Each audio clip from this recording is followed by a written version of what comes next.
Maraming salamat for being here. Sa lahat ng mga bago, welcome. Sa lahat ng mga luma, welcome back.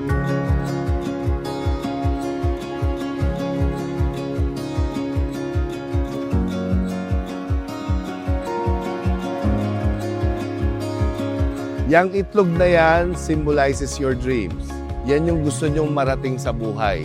Alagaan nyo yan. Dapat mag-survive yan nang hindi nababasag hanggang sa umuwi tayo.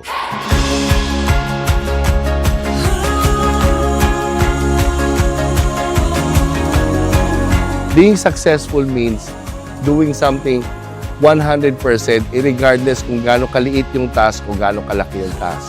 This is basically practice. And the beautiful thing about team building is meron kang makakasama na sobrang competitive. Huwag kang magalit doon. Samahan mo yung energy niya. Kasi yung taong ganon, hindi lang nabibigyan ng stage. But the moment na mabigyan ng stage yung tao na yun, I'm sure that person will shine. And that's what it takes to be where you were and to where you want to be.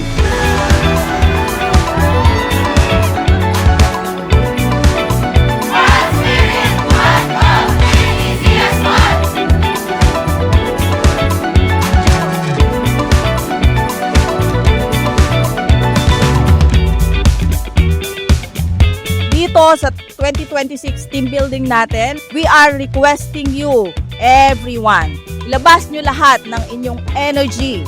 Kailangan natin ng positivity. Yung mga nagiging mahina o nagkakaroon ng negative, pakidikitan ng positive. Look at Miss Teens, laging ang taas ng energy.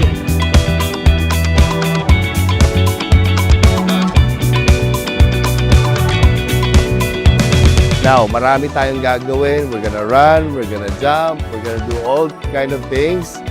Hindi excuse na dahil gumalaw ka, umihi ka, kumain ka, natabig ka, nabasag ang itlog mo. Kasi kung ganun lang kababaw ang ikasisira ng itlog pa lang yan, paano pa kaya yung pangarap mo?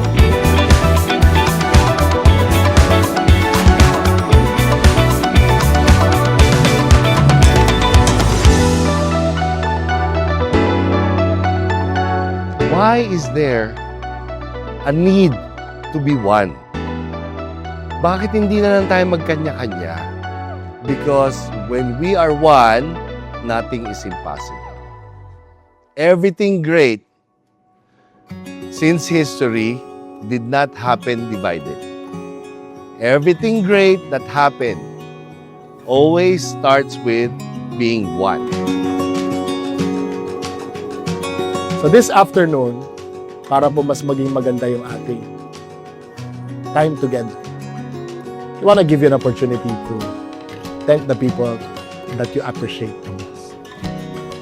Maaaring hindi tayo nagkakaroon ng pagkakataon lagi, pero salamat at binigyan tayo ng pagkakataon ngayon.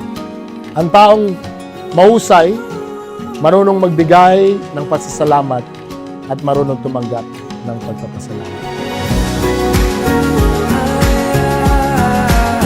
The Lord designed na magkadaupang palad tayo at nagpapasalamat kami.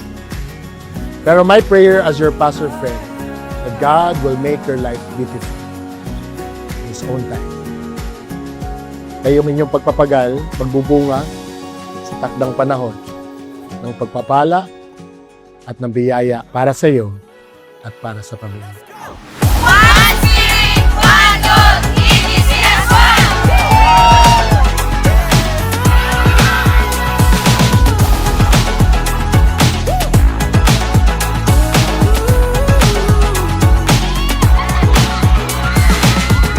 Ang nagpapaganda ng panahon ay pagkasama natin ng Panginoon.